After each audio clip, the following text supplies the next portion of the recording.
everybody. Welcome to this episode of Mind the Gap, making education work across the globe with me, Tom Sherrington, and Emma Turner. Hello, Emma.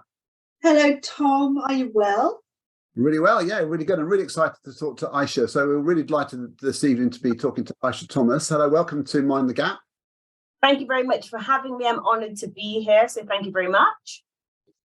Yeah, well, we wanted to talk to you about this. You know, you've done so many interesting things, but what we often do is just get people to just tell people listening on the podcast or on the video a bit about yourself. You know, where you're working at the moment, and then we'll kick it off from there. So, Aisha, just tell us, you know, those basic things. How are you set at the moment in terms of working and everything? Yeah, no problem at all. So currently, I run an organisation called Representation Matters. And the organisation really is committed to kind of helping different leadership teams in different settings, primarily education, on their journey in regards to anti-racist practice, but also in regards to wider inclusion. So we provide keynotes, workshops, training sessions. And the idea is that we give you a really immersive experience that allows you to hold the mirror to your own prejudice and bias. And we firmly believe that everybody in society should have the opportunity to be themselves, to show up authentically and be the best version of who they can be. But how can that be possible when we have all of these biases and prejudice really rooted in the normalization of society, and it's becoming a barrier essentially? So we really try and help schools and leadership teams within those schools recognize where this exists in education and begin to truly dismantle some of this problematic practice that we see on a daily basis. So I mean, you used to, in the bio on your website, repmatters.co.uk, it says that you studied law, but then went into education. Yes. So what was your subject? What were you a teacher of? So this is really interesting. So in terms of my teaching area, I very much focused on PSHE and citizenship. So probably makes quite a lot of sense that I would choose that, because it was very much about me thinking, how do young people become global citizens? But my focus primarily actually in school was leading on safeguarding, children in care, and being a designated teacher for those children, as well as inclusion. So any children with special educational needs. And that was really kind of pastoral. That was my focus whilst in school. And so is this now a full-time thing now? Is it like Yeah, so for the last 3 years, so it was a big decision because I'd been at my previous school for 10 years. Just under, and it was a big decision for me to leave as an assistant principal and then go into educational practice from a very different perspective. We are now 3 years in, you know, things are really flourishing. It's going really, really well. And we now have the opportunity to kind of spread our knowledge and our experience and good practice up and down the country in different educational settings. Because I was listening this morning, Aisha, to your journey into education, and I was actually out on a walk listening to your TED talk, and I stopped walking when you described the moment when you thought, "Imagine if I could be that teacher." Yes. Could you just kind of tell that part of the story, because it was just such a beautiful moment. It literally stopped me in my tracks when I was listening today. Oh, awesome! Thank you, Emma. I mean, it was a really interesting moment. So I used to volunteer for the Prince's Trust. And when we were very much encouraged from a legal perspective, go and do stuff pro bono work, go and do volunteer work. And mine was very much, how can I help? And I went with the Prince's Trust. And my focus of my work was very much about helping young people who were in prison transition back into education or back into the wider community. And I was primarily working with a number of young boys who were in prison. And it was quite interesting because that experience really exposed me to something I'd never experienced before. I'd never realized what it must be like for a child or a young person to be in a prison context. And there was a particular young man who I spent quite a lot of time with. We built up a rapport. I would go and visit him and kind of do that mentorship. And we were just talking one day, and just literally out of the blue, he kind of stopped me in my tracks and said, "Imagine if you were my teacher. Perhaps if you were my teacher, I wouldn't be in prison today." I didn't quite get what he meant. Like in that moment, I was thinking, me be your teacher? I don't know. As far as I was concerned, I was going to be this international lawyer. I had no interest in education. That was not going to be my thing. But what he made me realize in that moment, he said, when I think about representation, when I think about cultural significance, everyone in power is racialized as white. when I think about white men, so being the governor of the prisoner, when I think about white prison officers, when I think about my teachers, when I think about authority, police officers, the entire judiciary system, he didn't see anybody that looked like him. And then he talked about his options being very limited to kind of entertainment, media, sport, and like crime. And he said, that's where I ended up seeing myself. That's the path where I ended up taking. And what he made me realize in that moment, that representation was so important that if you don't see yourself, can you perhaps find yourself just falling into the narratives that relate to people that look like you?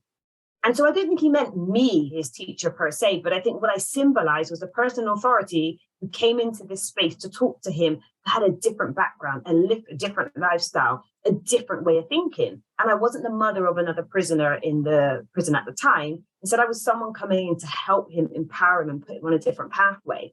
And that's when I realized that if I continued my legal career here, I'd only ever be able to help children once it had gone bad. They'd already been in the system. But what if I could dismantle things? What if I could change the structure of their educational thinking before they got to that point? And that's when I made one of the biggest decisions of my life, which was to leave my legal career behind and start a new journey and then transition into education. And that was a massive step for me moving forward. Wow. Are you still in touch with him? No, and this is the thing. So it was funny. When I did the TED Talk, they wanted to find him. But as you can imagine, for legal reasons, they can't release his name or his information. So whilst I got as close as finding out which prison, they would never release the information due to GDPR. So I've never been able to thank him. I've never been able to say to him, do you realize that you completely changed the trajectory of my life? I've never been able to have that conversation. So I almost have to just put it out in the atmosphere and just say to him, thank you. You changed my life. And it's his reach with that one comment is so huge, because you've gone on to do work that then had that ripple effect across the sector. So that one conversation with one person, the impact of that must be enormous. It's massive. And imagine if he knew his significance. How different would that be for his life if he knew the one thing he said has now impacted educators and children up and down the country, because now he led me to start my campaign about better representation for those racialized as Black and brown in education, but also better curriculum for children so that they could see themselves. And that was all because of the seed that he sowed years ago.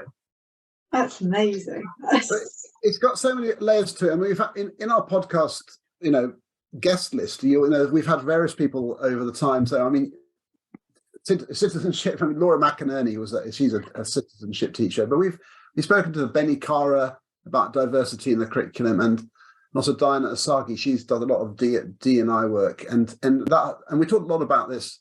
Now, so I'm really interested in this. You've got this amazing project called Beyond the 26. Yes, and there's a really good, people can look at this on YouTube or on your website. There's a great clip of you doing this BBC documentary sort of clip. And you even interview your own head teacher at the time, which is like, it's kind of wild because you're just sort of there saying, why are there so few Black teachers in Bristol? So tell people, because I could say it for you, but what is the 26? What's the significance of that number? Okay, so back in 2018, or should I say just before that, the Runnymede Trust did a report on education and did a specific focus on Bristol. And so in 2017, they found that in Bristol, it was one of the most racially divisive cities in the UK. They found that there were lots of issues within our education here in Bristol. And they really focused on the experience of parents, the experience of the curriculum, and what it meant to be a teacher in the Bristol context. The BBC then approached me and said, we can see that you're beginning to kind of do a bit of work in this area. Would you come and do a documentary with us where we really began to unpick what this really did look like for Bristol? And so we did a bit of an investigatory type piece and did some research. And then we found that at that time, there were only 26 Black teachers out of the 19 state secondary schools in Bristol. And what was really significant about that is because we've got over 1,300 teachers and there were only 26. Out of the 19 schools, half of which had no teachers racialized as Black at all. And yet we knew 30% of the child population were now from Black and mixed heritage backgrounds. And yet it wasn't being replicated within the education system. And so what Beyond the 26 talked about was that was the line that was drawn in 2018. But what could we do after that point to amplify the work of other Black and brown teachers in education or other Black and brown practitioners? So rather than just looking at the role of the teacher, but who else in education who represents this particular demographic and community, but their voices are not being heard? So Beyond the 26 was about recruitment and retention for the future, but it was also about recognizing all the other roles that are happening within education that are silent. So whether that's mentors, pastoral support, receptionists, anybody who was making a difference to the experiences of those children in our schools. And so we really took that opportunity to give them the chance to say, well, why representation was really important to them. And then there were like a number of blogs and those videos and lots of different talks that really allowed people to share their lived experience. So what was really important to me was that because I was the face of it, it wasn't about Aisha's experience. What was really important for me was for people to see that we're not a homogenous group and that all of these different voices needed to be amplified. And that was something really beautiful, which came out of Beyond the 26. And that's something that you've got in all of your work, isn't it? Everywhere I looked at everything to do with you, it's amplifying the voices of everybody else. You find you and you kind of introduce everybody else. You say, look at these wonderful people, listen to their stories, hear their perspectives. And that's sort of replicated across all of your work, isn't it? It's so important. I truly believe in collaboration. And I don't think any of us can do this as an island, as a single person. And when I think about my educational experience, it's about the wisdom and the guidance of those before me. It's about sowing the seeds and the grassroots of those who are to come. But in this present moment, it's about recognizing who is here now. And I often talk about the phrase that we do it for the love, not the likes, because what's really important is that a lot of this can become a popularity contest. A lot of this can come about, who's got the most tweets or who's got the most followers, and that's, I'm not interested in all of that stuff. That's not of interest to me. What's really of interest to me is making sure that people get to tell their story of their true lived experience. It's about showcasing as much talent as I can, that children can genuinely see these role models existing within education. But more than that, it's giving a sense of value. Imagine growing up your entire life not feeling like you're valued because of your racialized existence, that your voice isn't important, that nobody cares. But if I can give you a platform, even if it's just one, so that somebody listens to your truth, that's money can't buy. And that's why we center that in everything that we do. It's about that true, authentic voice and giving people space to amplify. It's a really powerful feature of the book. So, I mean, I think we should mention that like right now, because I've got it here on my Kindle here. Yes. Can you see that? Yes, we can see it. We can see it. Yes, we can see it. Awesome. It's such a powerful book because it's like a sort of it's like testimony. It's not just it's not like a theoretical book. It's like the voices are there, and you have this beautiful kind of theme of, it's a subheading, lived experience of, and introduce a person. And one of the ones that really got to me, and to me this exemplifies the whole issue in a way, is one of your contributors talking about being a teenager and doing the classic kind of slavery story in history of slavery, and being presented with the image of slaves being crammed like sardines into a ship, and being a teenager and having a pretty full-on emotional reaction to that, and the teacher kind of calling them up in front of the class, saying not to tell them off about their sort of disengagement, rather than saying this must be a big deal for you and I'm going to give you some slack, or just even anticipate. And they're quite forceful, because kind of what she says is, you shouldn't really be teaching this if you're not ready to cope with the fact that some of the people you teach might have an emotional reaction to it. I thought that was just power. And so that to me was just one of the many stories in there. Oh, and it's, on that particular point, what we're talking about here is racialized trauma. And it's really important because sometimes in the name of education, we exploit someone's trauma. But what we have to be very mindful of is that if you're going to open up the wound and you're going to expose somebody's lived experience, then you have to think about how you're going to close it and how you're going to support them. So certainly when we provide advice and consultancy to schools, we say, if you are going to look at texts that are problematic and traumatic, are you thinking about how you're going to handle that for all in the space? So actually, are you writing home to your parents and carers? Are you talking to the children about what they're going to experience? Are you providing any aftercare for those students once they've been through that lesson? Are you considering what their thoughts and their processes are now you've given them this seed of knowledge? Because often as educators, you might be for the first time exposing a child to a narrative that they've never heard of, a narrative that they don't know. And we talk about trauma being in 3 stages. We talk about the vicarious trauma that children can experience. So sometimes I might be in an experience where, even though I haven't lived it, I am feeling it. And just because you're talking about it as an abstract thing doesn't mean it doesn't hurt. And, you know, a good example of this may well be, if we take the current British educational context, many of you might have heard of Child Q, but if you haven't, Child Q was a young girl, 15 years of age, racialized as Black, attending a school in London. And she went through a pretty horrific racialized experience. And because I'm not aware of who's listening to the call, I don't want to trigger anyone by going into the detail, but you can look it up. But it was quite a traumatic experience.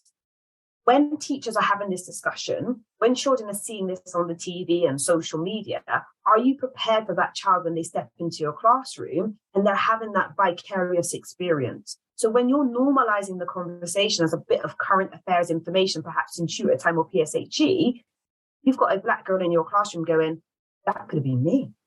That could still be me. What if that happens? And nobody's prepared for that level of trauma that's happening in real time. When we think about what we see on the news and the TV, if we take just what's happened with all of the police killings and things we've seen, and I'm not trying to get into the politics of it, but just visually seeing the continuation and the violence towards the Black body, do you think that these things aren't affecting our children on an everyday basis when they're stepping into your educational settings? And so when in the name of curriculum development and in the name of curriculum delivery, we are telling the stories, we don't know what we're triggering. So it's really important that if you're going to talk about these narratives, we understand the historical context, what it means for us today and what it means for their future. And that just because something happened 400 years ago doesn't mean that today's events are not fast forwarding it today to their current lived experience. We wouldn't do this in any other type of trauma. And yet when it comes to racialized trauma, we somehow use it as a tool of education, sometimes to prevent it happen again, but sometimes to justify the explanation of the experience. I don't need to see a slave ship to know that harm has been caused. So I'm so interested in this because I always think, you know, people have good intentions, this is and they want to do well. Of course, it's an important story. It's the story of our nation as Britain. It's part of British history, and we have to understand our country as it is now and all the story. We need to know where everyone's pathways were to come here and everything, and to be part of our society. So you have to. It's an important part of everyone's education. So, what's your advice then to schools, which to say that we're going to do the whole slave trade story because it's part of the empire and everything else, and it's a part of understanding racism. So, what's there? But we don't know the students in front of us. Do we assume that they might be experiencing trauma, or do we talk to them individually? I mean, I just want to get a sense of the kind of advice. I think it's two different things. I think schools' decision to continue to teach empire is a decision that's, is something that all schools do at the moment. It is what it is.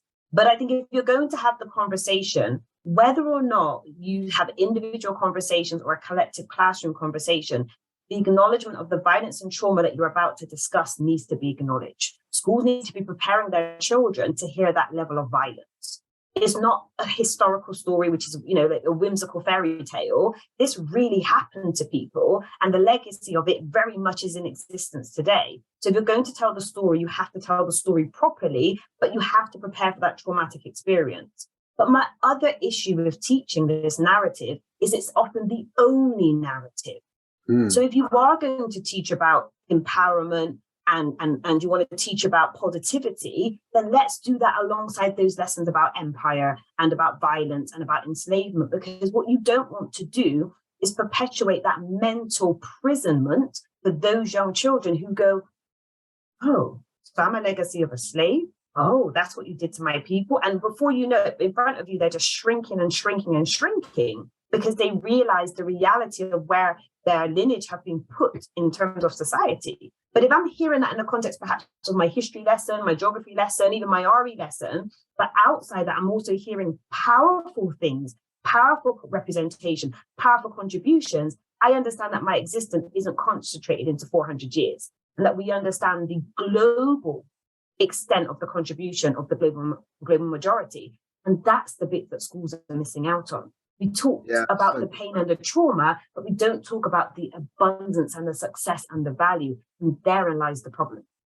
Because you mentioned it in your TED talk, don't you? About imagine if they'd heard this inventor or that person or the success of this person. And I was listening to it and thinking, I've heard of that person. I haven't heard of that person before. I have heard of this one. I haven't heard of that one before. And it's like you say, it's about that richness of discussion, isn't it? It's balance. It's balance. And I would never say that we shouldn't talk about things like the Holocaust or don't talk about empire, because these are real violent things that have happened in our history and they contribute to who we are today and why we are what we are. So it's not about erasing history, but it's about the way you teach. So the pedagogy, how are we teaching what we're teaching, but also what is the wider curriculum that's also going to uphold the narrative for those who have been racially minoritized, so that they still see value in their history and also see themselves projected positively in all aspects of life. And often they're just hearing the trauma. So, I mean, so essentially, I mean, this is, and it sounds so sensible to me. It's like you need to basically, foreground the whole story and say, look, guys, there's some really big issues here, and some people might find this traumatic, but we're not going to assume you are. But let's face it. And if you are, then there's like stuff that we can talk about afterwards. So an acknowledgement, but also then it's within a wider frame where we're also. I think Benny Cara talks about, victim narratives being, only one part of a story. You've got to make sure that different groups are representing positive stories, as to the large extent. And like you're saying, so that's some design work. So that's so interesting. So representation in the curriculum is vital. So absolutely vital. And what's so important? Sorry, just that, Emma, because I just think this is another important factor. What we also forget to do in this is we just think about what we're teaching children racialized as Black and brown. What we're not doing is thinking about what stories are we perpetuating to children racialized as white.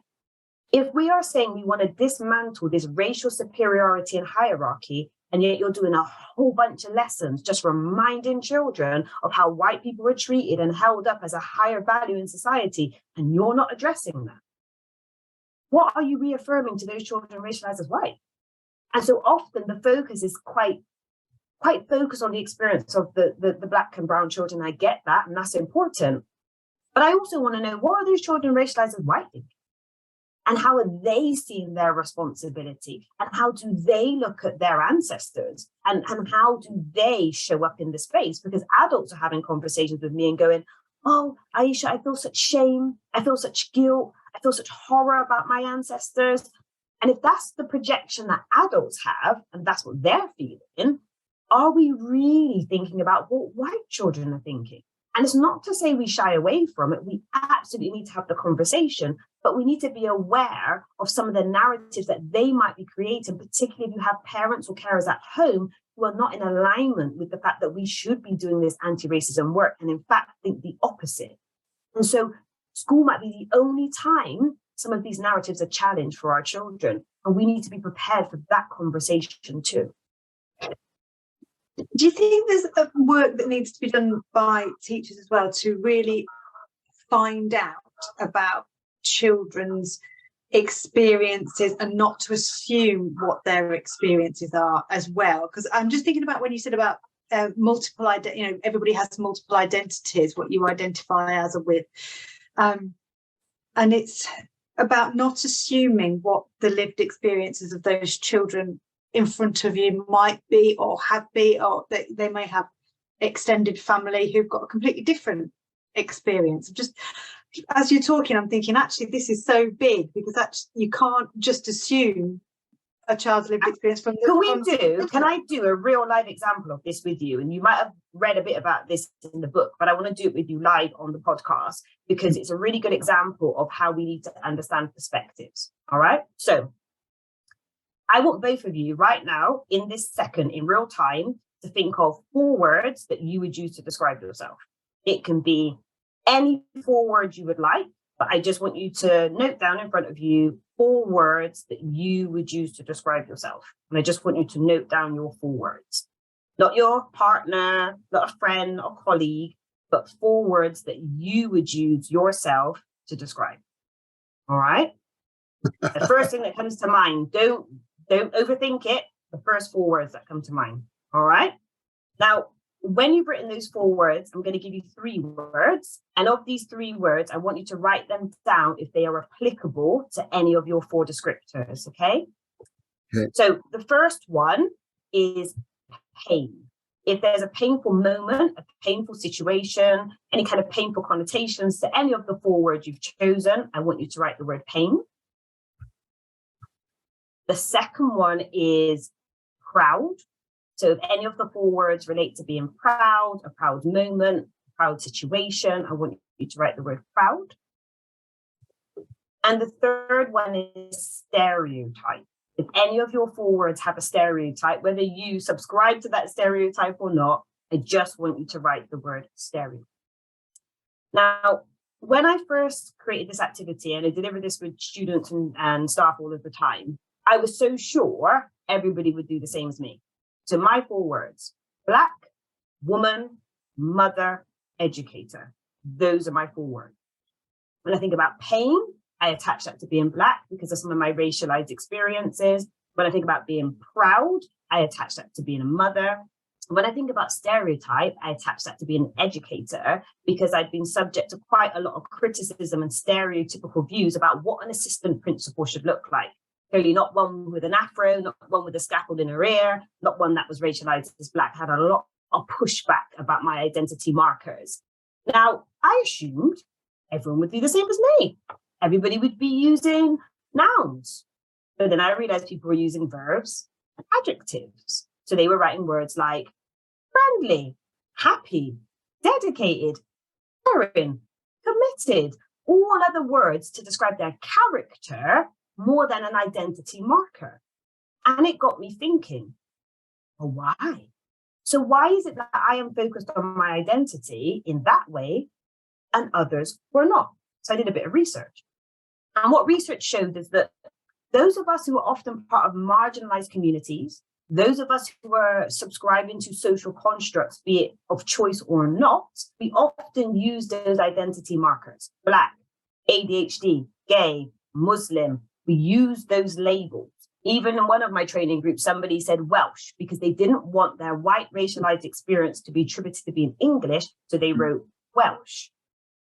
I want you to share with us what you put on the paper because I want you to think about where you were starting from in terms of your identity. So I'm going to put you on the spot first, Tom. What were your 4 words? Go on, Tom, tell us. Okay. Well, I did have one now, which was I wrote author because I kind of, and that is a bit, I'm a bit proud of the fact that I was a teacher and I'm an author. Yeah. But I wrote geeky. Yes. Love it. I wrote driven. Yeah. And I wrote energetic. Right. Okay. Did you write pain towards any of them? Did you put pain for any of them? No. Okay. Did you put proud next to any of them? No. And did you write stereotype? But I put stereotype next to geeky, but that's a bit soft. Okay, cool. Right. Emma, your turn. Okay, well, I've got Estonian. Yeah. Because that's where my family's from. Mum, teacher, daughter. Oh, right.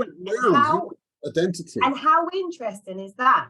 And the reason why I like this activity as perspective, because what it makes you realize is that where someone's initial focus is will often determine how they engage with the topic. Whatever it is you want to talk about, you're going to centralize your experience on your identity markers. Doesn't mean I'm good and you're bad and you're good. But what it means is we're coming to the conversation in a different place. Now, Emma, there's a reason you wanted us to know that you're Estonian. Is it because you're racialized as white and you didn't want us to assume that you were English because you don't particularly have an accent? Why did you tell us that?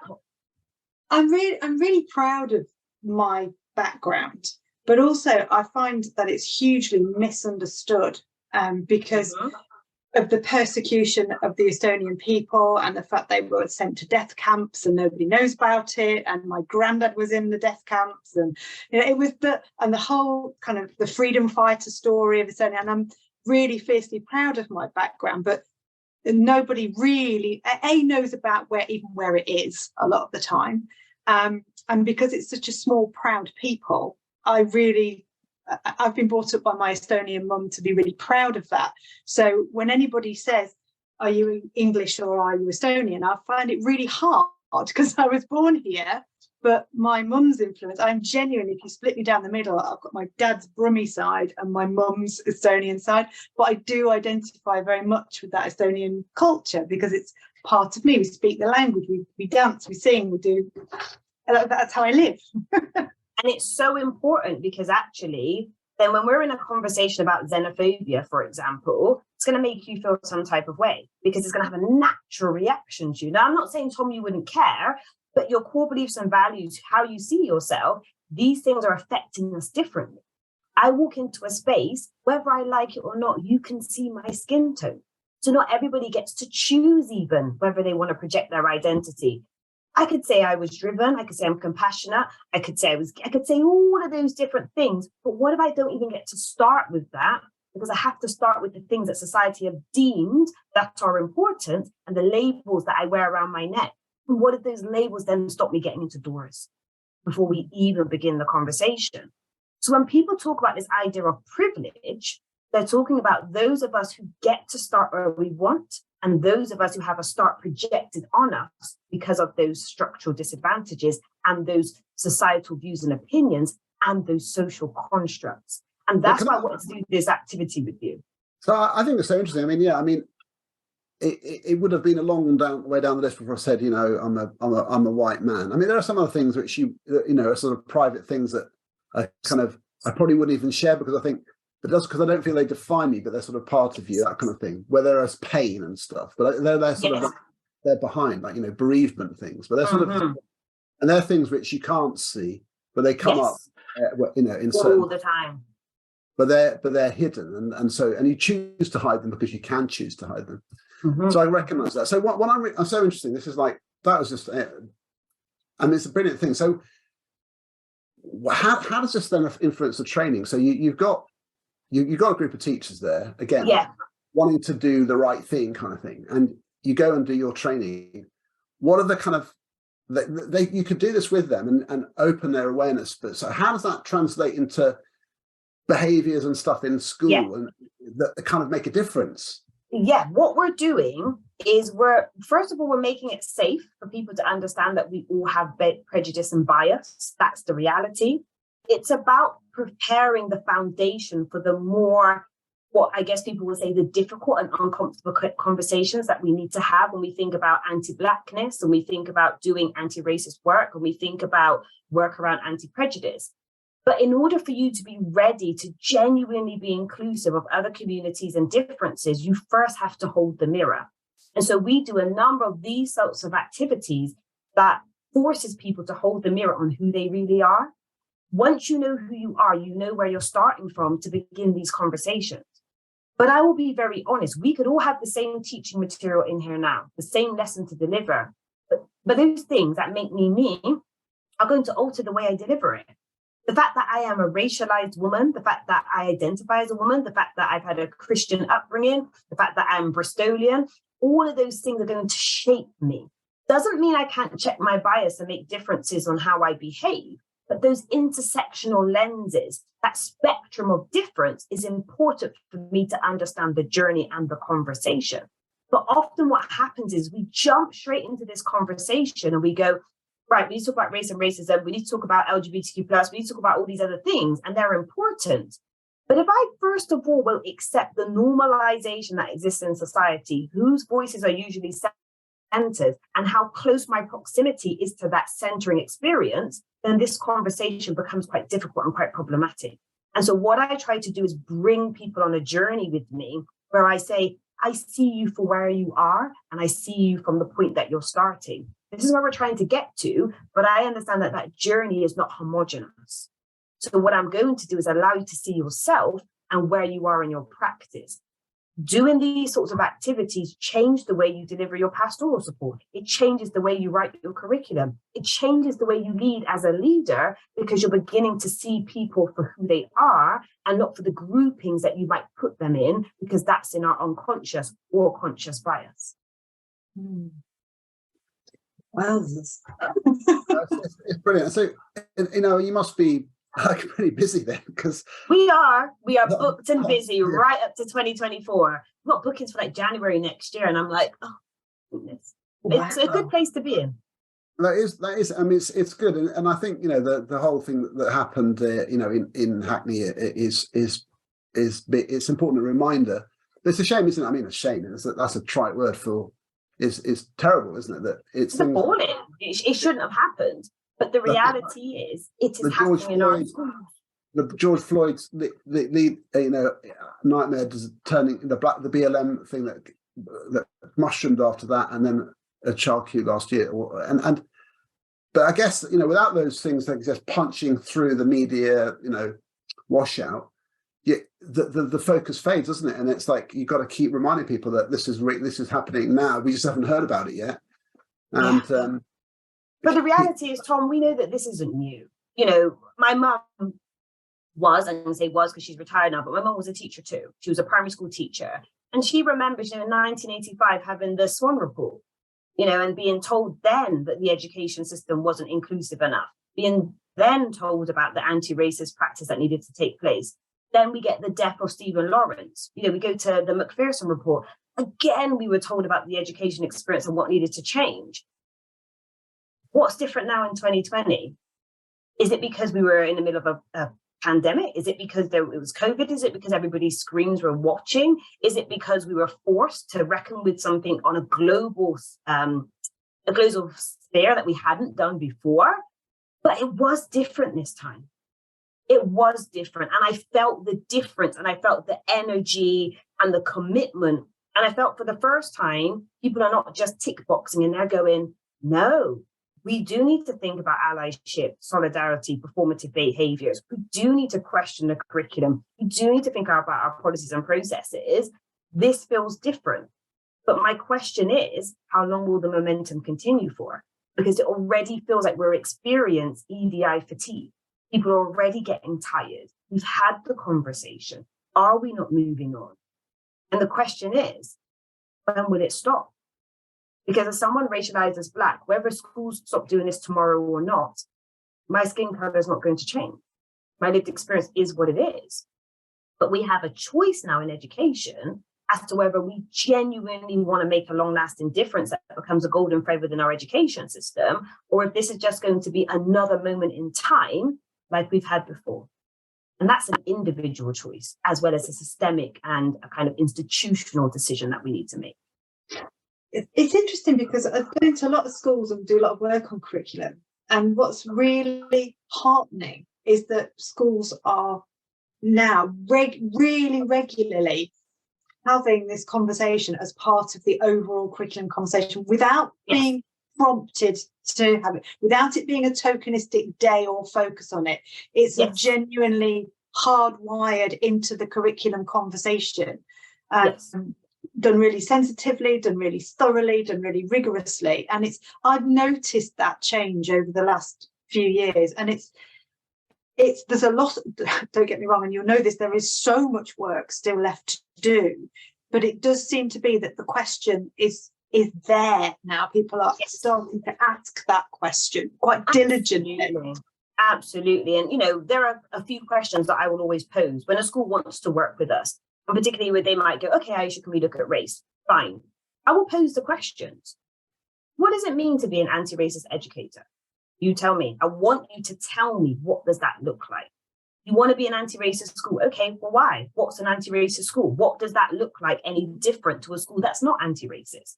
If I'm a parent or a carer and I'm sending my child to a school that's branding themselves as anti-racist, well, as a parent, what am I going to receive differently to before? If I'm a governor of an anti-racist school, what's the accountability then that I need to have on that leadership?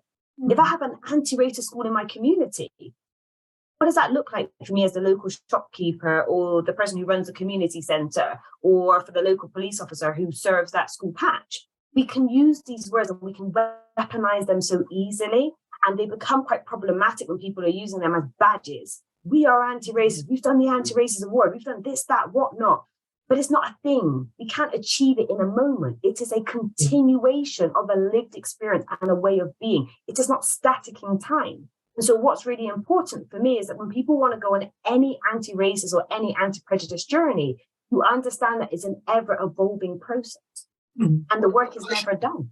What do you say to people that, because there is a school of thought, including amongst Black teachers and head teachers, where they would say the most kind of practical kind of anti-racist work you could do is to make sure that that children succeed and achieve and get good outcomes in terms of their education alongside everybody else. And so they would say we're doing that work not through explicit diversity inclusion work, but through getting them a banging set of GCSE results, and that's they feel is like the thing. They know how to do that and they're good at it, and they see Black children going to university in strong numbers, and they feel that's the thing. And so do you think that's part of it, or do you see that as wrapped all together?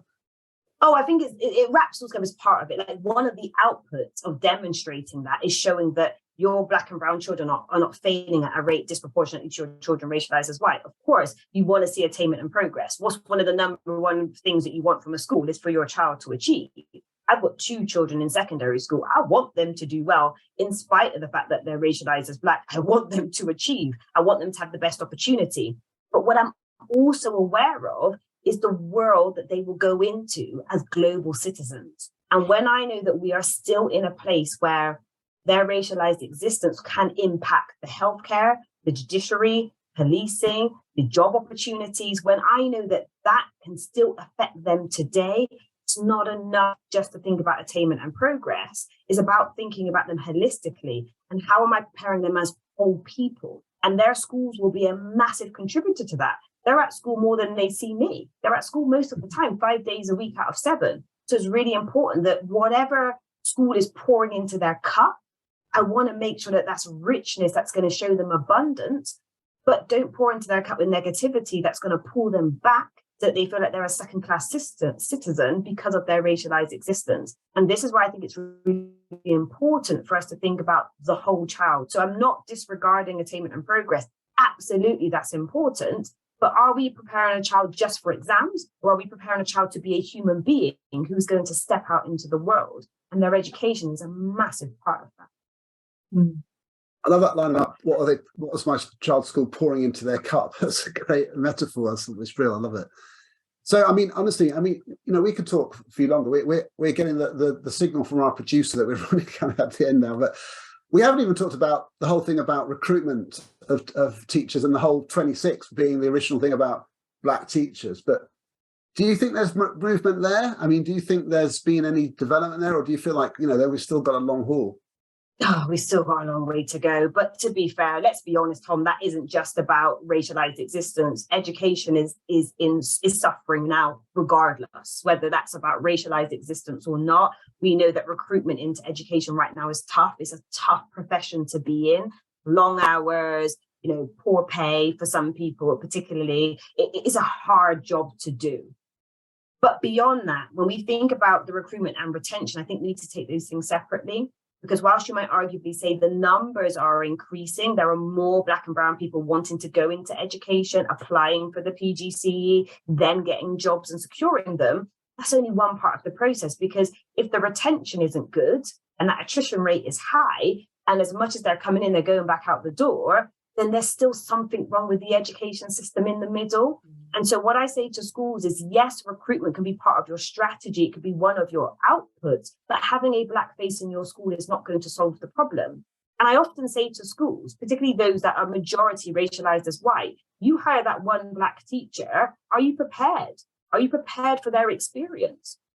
Are you prepared for any trauma that might occur? Are you prepared for the problems that they may well experience when they come into your school? And if you're not, then are you not setting them up for failure? Do you want them to take the burden and the weight? Are they going to be that tokenistic employee just to say that we've now done it? So I think sometimes recruitment can be used as a quick and easy tool. We get a few more black and brown faces, we've solved the problem. But that's not the solution. It could be part of the solution, but it isn't the solution. But it's also about looking at the different parts of recruitment in the education system. When we think about Schools Week, did a report last year about the amount of black and brown people who are trying to apply for the PGC and they're not even getting onto the courses. So if they're not even getting onto the course to get into university, let alone lasting through the PGCE, then securing their first job, and then when they get the job wanting to stay in it, there are lots of pinch points in the education process that we need to go back and review. And we're just focusing on one aspect of it right here at the end. We need to go back. And then, exactly. And then when you're just a head teacher, you reach out. But, it's an important thing that, Diana was fantastic with Sagi. She was talking about, you've got to change your model of who you're recruiting through and the messages you're giving and the communities you're reaching. And there's a lot of work to be done. Well, I feel like, to be honest with you, and people hearing you talk now, and I'll say it again, repmatters.co.uk, people are going to be like, oh, I show into my school, because that's funny. You talk with such conviction, but it's also that you're also reminding everyone who's going to listen to this that this is not a thing you can one and done. It's an ongoing process. There's a lot of elements to it. No, definitely not. And I genuinely care. And people always say to me, Aisha, why do you do what you do? Because this isn't just professional for me, it's personal. I'll be very honest, I'm invested. I've got 2 black boys in the education system, and I have a niece and a nephew in the education system too. If I don't make a difference, if I don't keep doing this, then they will be sat on a call like this in 30 years having the same conversation. We've got an opportunity for change now. We've got an opportunity for hope. So my question to us as educators right now, with the privilege and the power, what will be our legacy of change? What will that look like? What will it feel like? And what will we do? So that when we're sat in 30 years' time and we're looking back, we're going, do you know what? I did something to change education, and I did it for the better. Amazing. Well, what a great, it's just been absolutely brilliant. I love talking to you. I feel like standing up and giving a round of applause to everyone. Yeah. Listen, my kids would be laughing at you going, oh, don't give her that. No, she's laughing. Another Zoom call. No, honestly, I was going to say thank you. We've got to call it, it's called it to an end there, but that was just electric, really. The time just flew by for me. So thank you so much. It's really You're wonderful. Most welcome, and I hope it was useful. Yeah, really useful. So look, thank you everyone listening to Mind the Gap, making education work across the globe. We had a great episode here with Aisha Thomas, and there'll be lots more people coming up soon. So keep listening, keep watching the YouTube clips. Thanks for listening. And once again, thanks to Aisha, and goodbye from me and Emma. Thank you very much, everyone.